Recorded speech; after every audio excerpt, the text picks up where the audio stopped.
Erev Tov, everybody. Good to be back together after a Chol HaMoed hiatus, Pesach hiatus. I hope it was a good Yom Tov for everybody. And of course, with the onset of the new day tonight, we mark Yom HaShoah, Yom HaShoah v'Hagvura.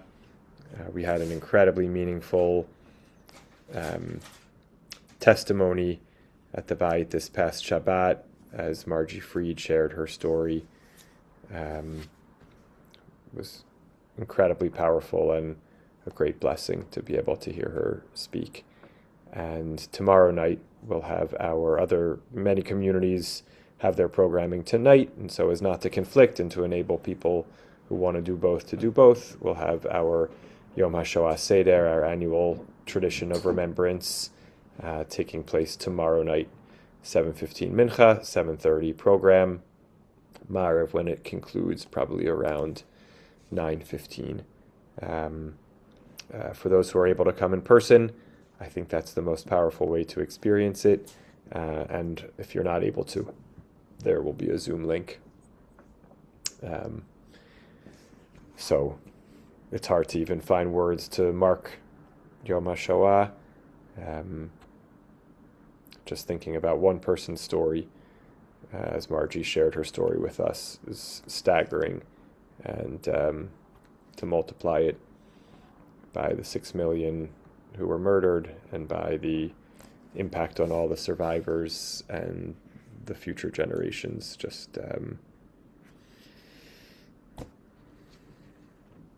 Yeah, my mother is a survivor of Auschwitz, and I have her yard site tonight, actually. yes. Wow. Is that a yard site, Peter, that you observe because it's Yom HaShoah or because you know? No, Uh, no, my mother passed, oh, actually. yes. Sorry, I was thinking right. She is a survivor, and this is She's a her yard site survivor. happens to coincide with Yom HaShoah. Yes, Wow. it did. She Wow. wanted to make sure that I will attend, you know. Do you want to tell us a word about her before we start our learning, Peter? Well, okay, so there were three sisters near Munkaj, and they were taken, and their father, my grandfather Tzvi, told them that if you stick together, you will survive. My mother was actually married already to my father, but the three they went to Auschwitz, and indeed they survived because, when one was sick, the other one provided some food for them, and they indeed survived. They were taken from Auschwitz to a place called Torgau on Elbe, which was a munition factory, and they worked there. And life was a little bit better because the other, not inmates, the other workers helped them with food, provided food for them, and they survived. Wow. And then, they were liberated. My mother went back to the place in Czechoslovakia, met up my father, and they started me.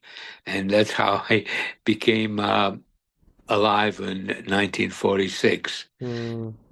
And then after when my father passed, then my mother, having two sisters that immigrated back here to New York, was able to get me and her out in 1964. And that was very, very lucky for me. I could become acquaint myself with Yiddishkeit and progress from that point on. There's a lot in between, but that suffices. Thank you for the opportunity. Thank you. Thank you for sharing about her on this occasion. Thank you, Peter. Thank you. Um, and I see that Helen Arditi is here, and just continued wishes of comfort, Helen, and Yeah.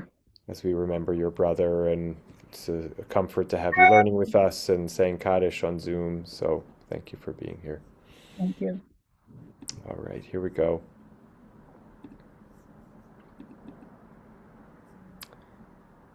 Okay. Um, the topic here for our Parshat HaShavua, interestingly, is one that we've seen before. We saw an essay by Rabbi Shai Held on this topic. I was looking back to see whether when we did Rabbi David Foreman, whether we studied this passage with him, but we didn't. It was Tazria-Metzora, and we looked at an essay of his on the ritual purification of the Metzora. But this is, I think, a popular topic for contemporary commentaries, although, as we'll see, going all the way back to the sages and the medieval commentaries as well, tackle this topic. But the topic of the experience of the childbearing mother and the legislations surrounding her Tum'ah and Tahara and Korban all arouse a lot of interest from the commentaries and from the readers. So we'll get Rabbi Golden's survey of the approaches and then his take at the end.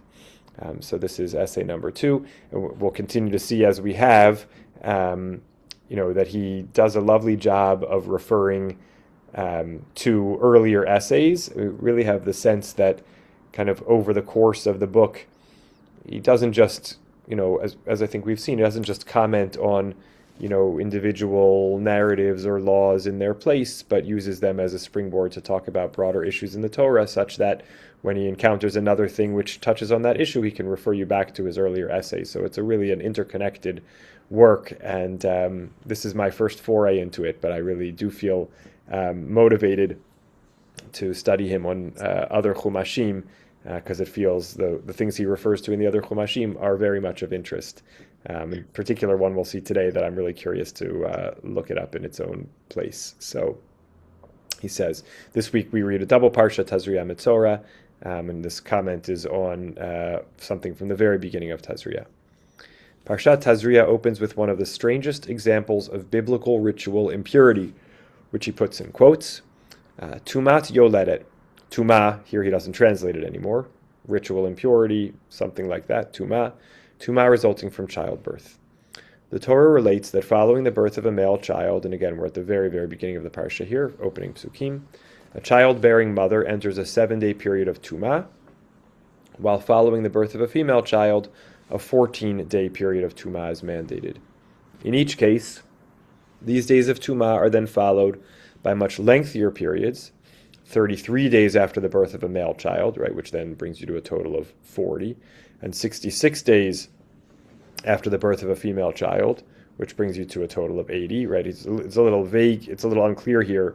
33 days after the initial 7 after the birth of a male child, 66 days after the initial 14 after the birth of a female child, of modified separation from sanctified objects, right? It's not a broad-based, conductive state of Tumah, but it's a state of Tumah which means that one doesn't come in contact with Kadshim, doesn't enter the sacred areas of the Mishkan or Mikdash. Finally, at the close of each extended period, so again 40 days for bearing a son, 80 days for bearing a daughter, the mother brings a burnt offering and a sin offering to the temple to mark her full re-entry into society. By the way, our encyclopedically knowledgeable and very detail-oriented Gabbai Hillel Jaffe has often argued that the appropriate time to have a woman who's had a baby kind of mark her return to the Beit Knesset, whether it's with the Birkat HaGomel or an honor or something like that, should correspond to these time periods to kind of mirror the biblical experience, have it be 40 days for a boy, 80 days for a girl, that when she returns to the Beit Knesset, then to in some way mark her return. So, interesting where this could pop up in contemporary ritual practice. May I ask a question quickly? Yes. The water of purification during Second Temple period and before would have no effect on this timing? Right, that seems to be the case, meaning there's no way to shortcut it with a cleansing process. Okay. In fact, the Rashi, towards the very beginning of the Parsha, on these verses, describes the woman in her 33 or 66 days as something like, I'm not sure I'm going to get the phrase exactly right, but like Tivulat Yom Arucha, meaning the equivalent of someone who's completed their count of days of Tumah, but hasn't yet gone to the mikvah, that essentially after day 7 for a boy and 14 for a girl, the subsequent 33 or 66 days are like a lengthy period that's equivalent to the period for a man of what's called Tivul Yom, which is you sort of you're stuck in this in limbo state until you can go to the mikvah, but you're not allowed to go to the mikvah to achieve that final purification or return to status of tahara for a prescribed period of time. There's no way to abbreviate that period. Got it. Okay, so that's our textual background, and now Rabbi Golden asks questions. Bearing a child is clearly one of the most highly sanctified acts possible. The first divine blessing / commandment given to man while still in the Garden of Eden. The clearest demonstration of man's partnership with God. Why then does a woman automatically incur a state of tumah as a result of childbirth? 2. What is the significance of the different separation periods mandated in response to the birth of a female and male and female child, respectively? Aren't all children of equal value? 3. Finally, and most problematically, what's the significance of the korbanot brought by a yoledet, a childbearing mother? In particular, why does the Torah instruct a woman to bring a sin offering in the aftermath of childbirth? What possible sin could be associated with the glorious act of bringing a new life into the world? Just for comparison's sake, in Rabbi Shai Held's essay, he literally opens up by saying, why is a woman who gives birth considered impure? Why must she bring a chatat? Even more confusingly, why does her impurity last longer when she gives birth to a girl than when she gives birth to a boy, right? So he asks the same 3 questions, and he has his set of analyses. Here we're going to see Rabbi Golden's. So approaches. A, the most basic and in some ways the most problematic approach to the perplexing issues surrounding the Tumat Yoledet is offered by a group of scholars, including Rabbeinu Bachya and the Kli Yakar. These commentaries view both the Tumah resulting from childbirth and the sin offering in its aftermath as a reflection of the primal sin of Chava, the first woman. In response to Chava's role in the consumption of the forbidden fruit of the tree of knowledge of good and evil, God condemns her and her female progeny to the travails of childbirth. While giving birth to a child is therefore a glorious mitzvah, the pain and difficulty associated with the process is the product of sin.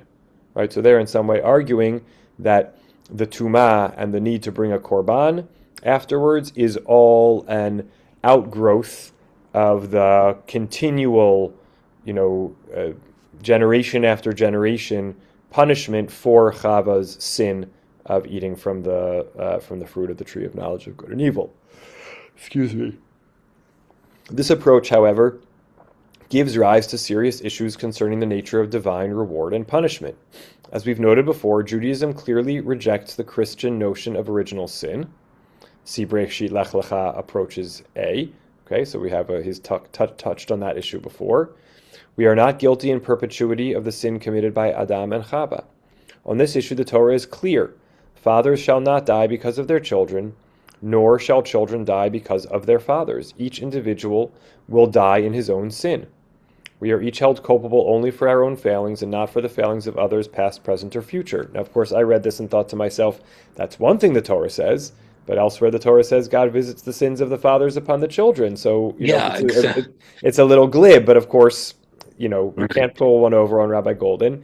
So he cites his proof text, that's against transgenerational punishment from Devarim, and then he footnotes and says, "See Breshit Lech Lecha 4 approaches A for discussion concerning reconciliation of this concept with a seemingly contradictory biblical text." So we go there, we'll see that he's somehow going to address the fact that the Torah does seem to say in at least one place that God does visit the sins of the fathers upon the children. He's going to address that and sideline that in favor of what he sees as the dominant approach. In the plain text of the book, he makes it out like there's really nothing else, but if you read the footnote, he says, okay, there's a different opinion, but I've addressed that elsewhere, see it there.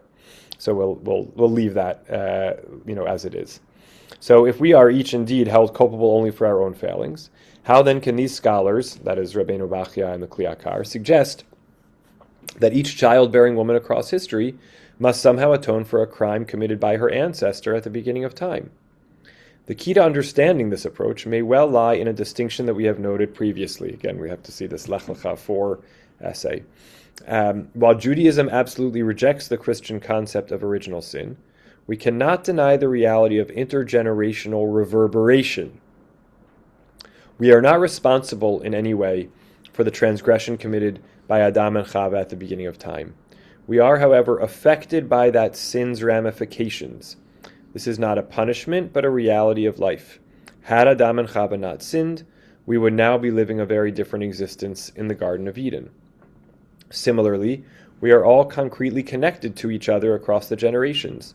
Such overarching life issues as where we are born, to whom, into what environment, and in fact whether or not we are born at all, are determined not only by God, but also by our parents and by those who came before them as well. Even more importantly than what he said until now, which is that the decisions of those that come before us impact us, our decisions and actions today will critically affect the lives of our children and their progeny tomorrow. So he's attempting to make a distinction that says that while you can't be punished for something that someone else did can have consequences that affect future generations and include you. A little bit of a fine distinction. We'll leave that for now. He's going to try to explain it just a bit more in this last paragraph. At the decisive moment of childbirth, therefore, the Torah graphically reminds the new parents, through a series of rituals, of the phenomenon of intergenerational reverberation. The mother's state of Tumah, her consequent period of physical separation from her husband, the offerings she brings in the aftermath of of these events, all result from actions committed by her primal ancestor millennia earlier. The Torah's message could not be clearer. We are each partially a product of what came before. How careful then must new parents be with their own continuing decisions and actions, for those very decisions and actions will help shape the lives of generations to come. I confess I don't feel like I totally got the distinction, what it means that we're not being punished for what Chava did, but we are living the consequential aftermath of what she did. It's not totally clear to you. I wish that he would have gone back and explained what the Tuma and the need for the Korban is. If it's not punishment or atonement, what is it? He sort of seems to say it's a reminder, but what is that distinction or difference exactly? I'm not sure. Maybe it requires, I don't know if the Rabbeinu Bachai or the Kliyakar spell that out, or if he's trying to reinterpret their words in order to maintain that distinction. But that's explanation number one, is that somehow this is the consequence, but not the punishment. Consequence of, but not the punishment for Chava's original actions. 2, or B. An entirely different approach is suggested by Rav Shimshon Raphael Hirsch.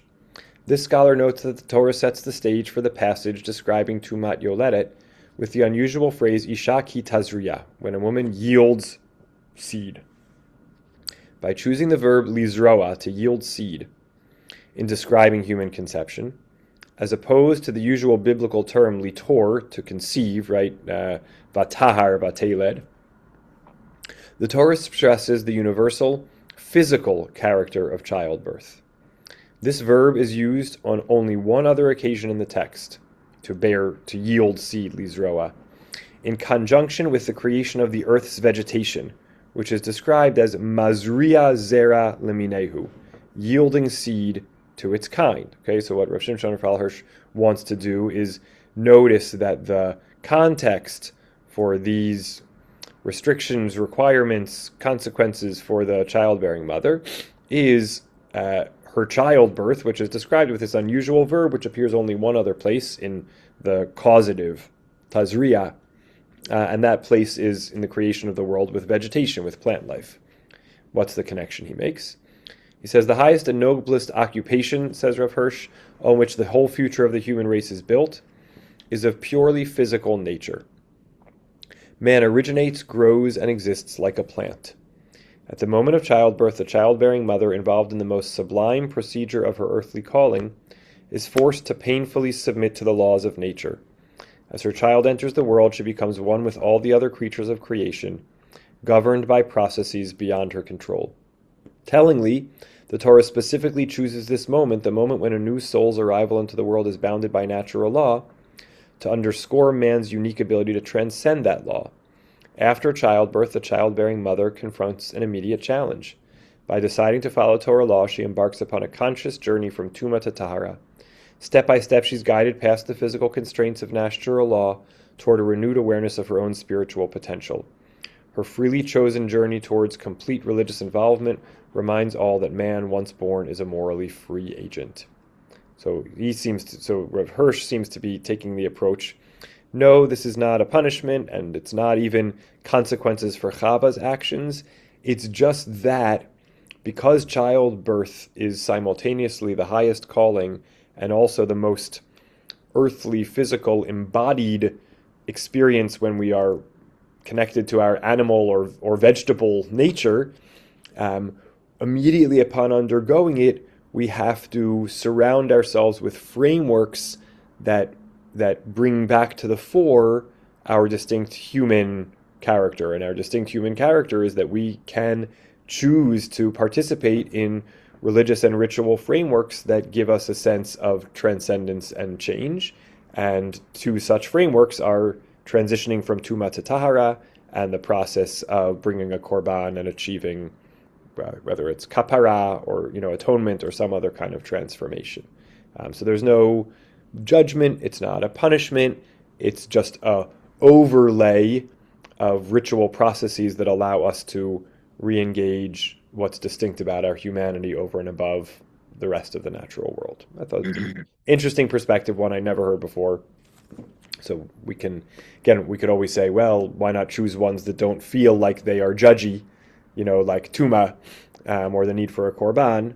Okay, that's a question I would ask. Number 3, letter C. An additional perspective on Tumat Yoledet can be suggested based upon our prior observations concerning the general theme of Tuma, of an earlier essay in this Parsha, Tazria-Metzora number 1. The state of Tuma often seems to occur in response to an individual's encounter with a profound event or experience. God does not want us to pass through life unaffected by what crosses our path. By mandating a ritually limited state following such encounters, the Torah creates a forced response.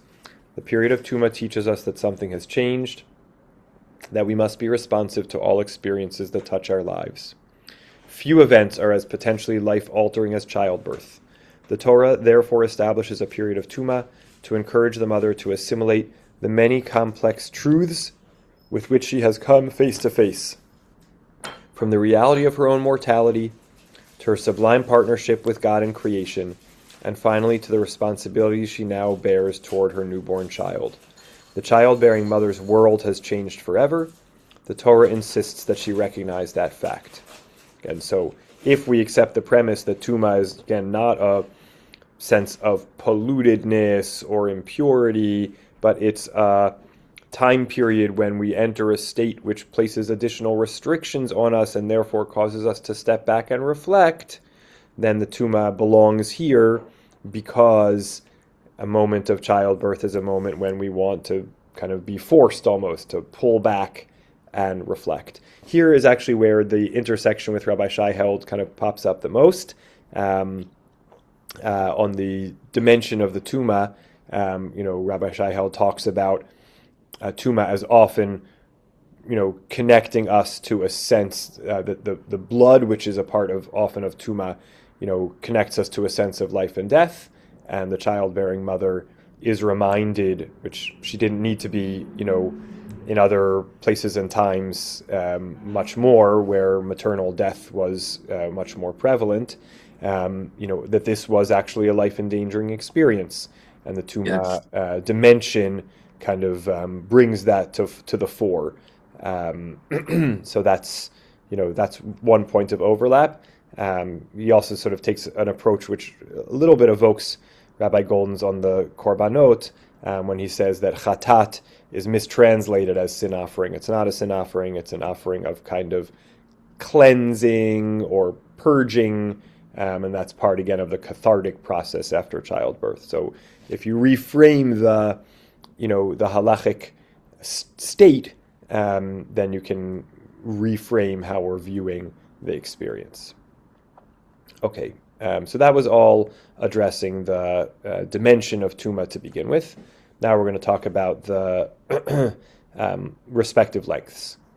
Widely disparate views are suggested by the commentaries in their attempts to explain the varying lengths of the Tuma cycles mandated after the birth of male and female infants, respectively. Remember, we said 7 days plus 33 days for male, 14 days plus 66 days, that is to say double on each count for a female. At one end of the spectrum are those who suggest biological bases for these variations.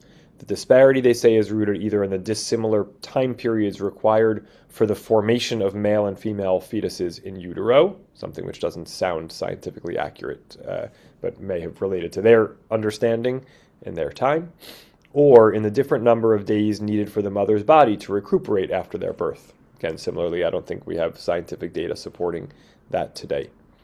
At the opposite end of the spectrum are those scholars who suggest that the Tuma variations are philosophically based. Rabbi Shimshon Raphael Hirsch, for example, believes that the extended period of Tuma after the birth of a girl reflects the greater responsibility the mother will shoulder in training that child toward the responsibilities of womanhood. At the birth of each fresh daughter, this is a quote of Rav Hirsch in translation, the mother has doubly to arm herself for the child and for herself to tread the lofty path of purity and morality up to the heights preached by the sanctuary of God.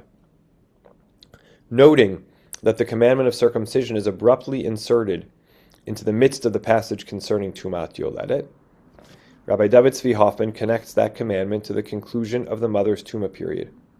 The Tuma cycles for all childbearing mothers should by all rights be equivalent, whether they bear a male or female infant. The length of the period for a mother who gives birth to a boy, however, is shortened by the advent of the child's circumcision, either to allow the mother to be Tahorah to her husband during that joyous occasion, or because somehow the child's circumcision actually serves to counteract the mother's Tuma. Right, so here we're viewing the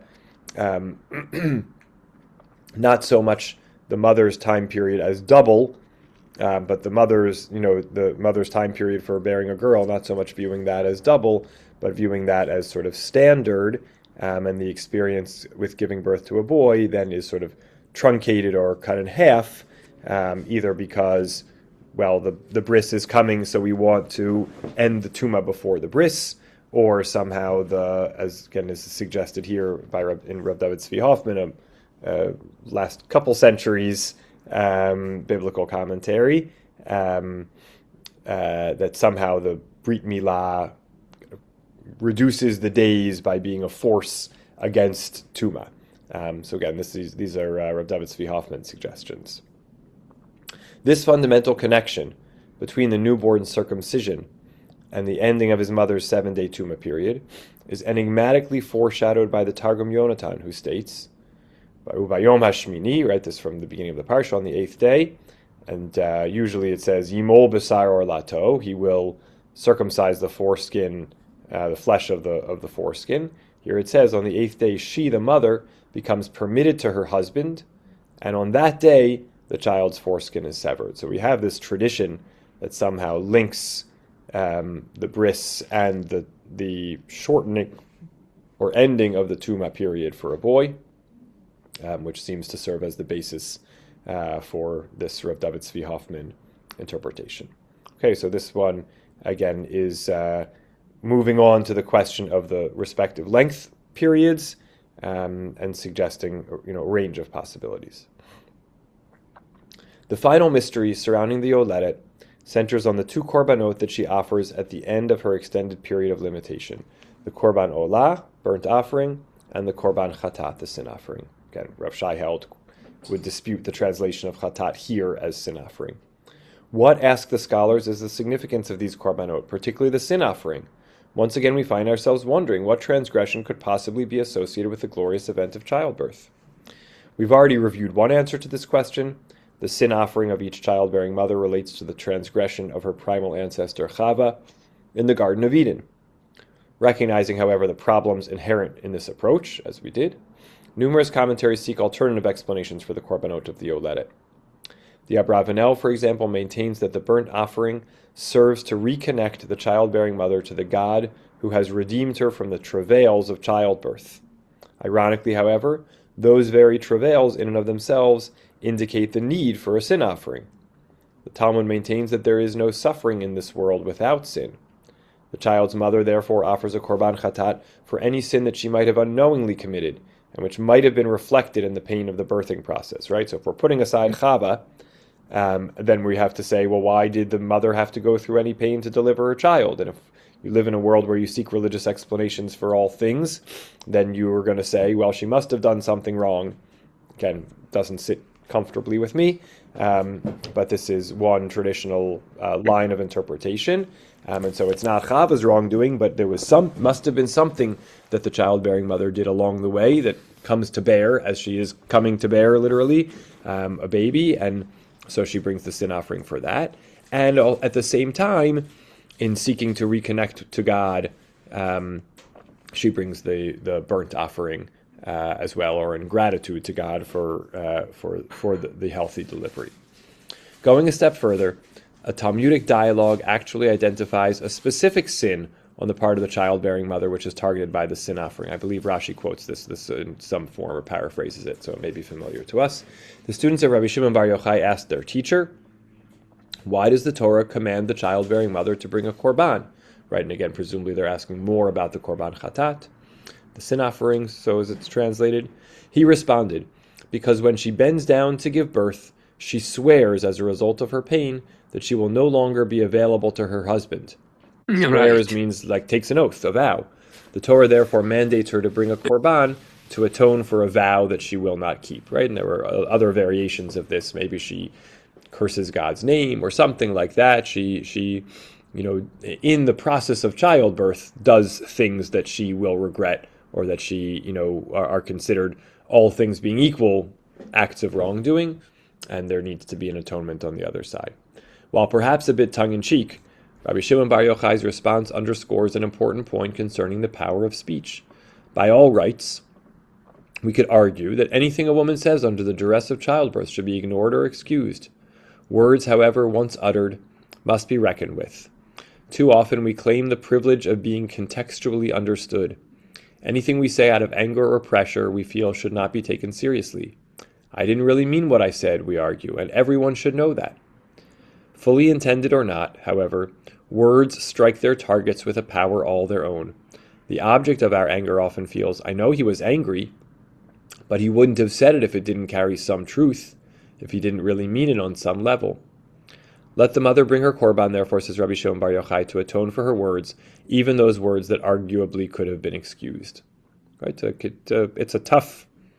It's a high standard, it's a high bar, said by someone who never had labor, went into labor, so we recognize that. But it's also, I think, something to take into consideration. Even if we could excuse it, we still want to and even if we're not treating it in the same way as someone in a calm, cool, and collected environment saying these things, still from the level of the ends or the consequences, these things were uttered, they were out there in the world, and they need to be atoned for or addressed, counteracted in some way. So those were our answers to our three questions. Why Tuma altogether? We had some different opinions. Reframing Tuma as a time to reflect, seeing it as a punishment or a consequence, other possibilities. Then we asked the question about the differing lengths, had some biological explanations that seemed belonging to a time with different scientific understanding. We had spiritual interpretations, and then finally we came to the question of why the sin offerings, and offered a number of suggestions about that. And now we come to Rabbi Golden's personal reflections here with an interesting, a nice textual insight. Many years ago, he writes, an alternative, somewhat out-of-the-box approach to the korbanot of the yoledet, the sacrifices of the childbearing mother, occurred to me. I offer this interpretation for your consideration as an original midrash, suggested by a lover of pshat. The Talmud notes a surprising fact. With one exception, whenever a korban olah, a burnt offering, and a korban chatat, a sin offering, are simultaneously commanded in the Torah text, the chatat always precedes the olah. Okay, so we have some kind of pecking order or structuring order for sacrifices when we have a bunch of different sacrifices at one time. They have some kind of order, and the order is first chatat and then olah. This would seem logical. After all, a petitioner must address the past, right? If the chatat is a sin offering or a cleansing, you got to address what needs cleansing before turning to the future. The olah, which is, again, we've understood as awe for God or giving oneself over to God, something like that. You got to clean your slate before you can make that pledge.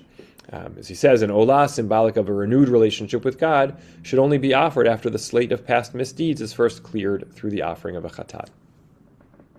The one exception to the usual sequence is here, when the Torah lists the korbanot of a yoledet. So again, he's told us, if you look throughout the Torah, anytime a chatat and an olah are being offered, the chatat is mentioned first. In this case, the olah is listed first. This sequential shift, right? We can if you know the beginning of the parsha here, echad la'olah, echad la'chatat. Right, that's the opposite order from the way it would appear anywhere else in the Torah. Olah first here. This sequential shift would seem to indicate that in this instance alone, the burnt offering precedes the sin offering, right? Olah and then chatat. To make matters even more complicated, however, the Talmud goes on to explain that the reverse listing of the korbanot in the case of the yoledet is only that, a reverse listing. In actuality, the korbanot were brought in their usual order, the chatat before the olah, even in the case of the yoledet, right? So when the Torah says, bring these offerings, when Yonah, what's the language? We said it before, echad la'olah v'echad la'chatat. Bring one as an olah and one as a chatat. Yes, the word olah is mentioned before, but that doesn't actually mean the olah is brought before. In fact, we follow the standard order as it appears everywhere else in the Torah, bring the chatat before the olah. Why does the Torah reverse the order of the korban olah and the korban chatat only in the case of the childbearing mother, especially if this reversal exists only in the text and not in practice? Perhaps the Torah symbolically changes the sequence of the korbanot, on this one occasion, because this is the only case where a sin offering is brought not for a sin that occurred in the past, but for one that is bound to occur in the future. Okay, right? So if what we explained until now was the reason you have chatat and then olah is because you have to clean your slate, and then reconnect to God, what Rabbi Golden is about to suggest to us is that to the extent to which the chatat here is a sin offering, it's not a sin offering for sins that were committed in the past, something the childbearing woman did prior to her delivery, or wrong things she said or swore to during her delivery. No, the chatat is for something which is going to come later, as he's now about to explain. The moment of childbirth is a moment of rarefied personal perspective. Although it was over 30 years ago, I clearly remember the first time I held my oldest child in my arms as if it happened yesterday. In spite of the many who had told me of the power of that moment, I was still completely unprepared. In that instant, you recognize with unerring clarity that nothing in the world is more important to you than this child, than this precious gift that God has bestowed upon you. But then, 3 months later at 2 o'clock in the morning, when, more tired than you ever have been in your life, you are changing the diaper of a screaming infant. When, 3 years later, you are again running in circles after a recalcitrant toddler. When, 15 years later, your teenage son or daughter rolls his or her eyes at you in that frustrating way, as only a teenager can. At those moments, somehow, the child doesn't seem quite so precious. You lose sight of the clear instant when you held a new life in your hands, when nothing was more important than the life and welfare of that newborn child. The korban chatat of the yoledet, again the sin offering of the childbearing mother, is listed second because it addresses the future rather than the past. This particular sin offering is brought for all the inevitable moments when the crystal perspective accompanying childbirth will be lost, for all the times when this precious life will not be appreciated as dearly as it was at the moment of its arrival. And maybe, in this one instance, the korban chatat will perform its task proactively, Perhaps the offering will serve as a reminder to work a little harder on the retention of perspective, so that we do not lose sight of the most precious gifts granted to us by a loving God. I thought it was a wonderful interpretation. Again, just clarifying what he's suggesting, that even though here too, like all other times where a sin offering and a burnt offering, and I'm using their colloquial translations, are offered, you offer the sin offering first. Here too, you offer the sin offering first, but you list it second. And he's suggesting that that's because it's actually somehow meant not to atone for things in the past, but to atone for the future, and to try to help us avoid that need for atonement in the future of the times when we won't appreciate the blessing of our children in the way that we do, at the miraculous moment of their birth. So we asked 3 questions. We offered a range of answers to the 3 questions. Maybe they were satisfying, maybe they were less satisfying. And I'll just remind us, Rabbi Shai Held, as I said, addresses this also. And he focuses on the idea that the Tumah experience is there to remind us of the life and death nature of childbirth, that the double time period for a girl, he really questions. He doesn't have a clear sense, but he suggests maybe that's because, and we saw a hint of this in Rav Shimshon Raphael Hirsch here too, the mother who bears a daughter is bringing into the world another person who will also experience that, life and death experience. So it's a nod to that dimension of womanhood and of bearing a daughter. And then the question of the sin offering, as he says, evoking or quoting biblical scholar Jacob Milgram, is that chatat doesn't mean sin, but it means cleanse or decontaminate, and that it was a sort of a process of just cleansing from the maternal experience of bleeding that accompanies the childbirth. That it's not no wrongdoing here, just the process of cleansing from the experience of the childbirth itself. Thoughts, questions, comments? I have, I guess, 2 questions. What was the actual korban brought? Like a keves or something larger, or didn't matter? So I think that the bird, it was birds for the chatat, but let me quickly just look it up. Hold on.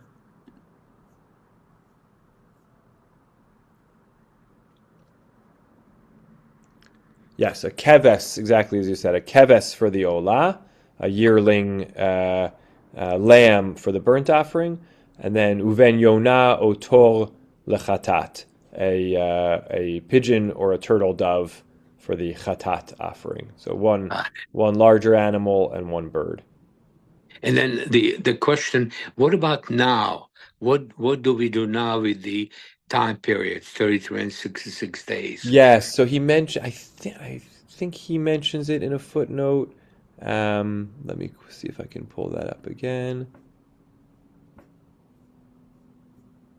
If not, maybe it's Rabbi Shai Held who mentions it. Hold on. Yes, in a footnote he says, today's observance, as defined by rabbinic law, mandates a separation period well beyond the biblically mandated period of Tumah, so that a woman is never tahorah to her husband within the biblically specified time frame.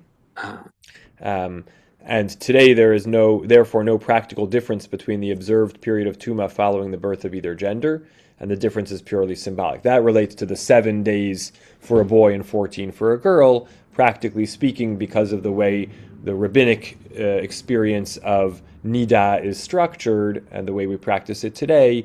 It will always wind up being more than 14 days, essentially, so there won't be a distinction. And as for the 33 and the 66, those are really not practical anymore because their only consequence was not coming to the temple or coming in contact with, sacred, offerings or things like that, which we don't have today. So we don't have any real lived experience that relates to that 33 or the 66, other than, as I mentioned, our Gabai's suggestion that that should be the time that we kind of commemorate or mark the return to the synagogue, like it was the time of the return to the temple. But yeah, Right. practically speaking, there's a period of bleeding and then a period, of counting days before returning to the mikvah, which winds up extending beyond 14 for a boy or a girl.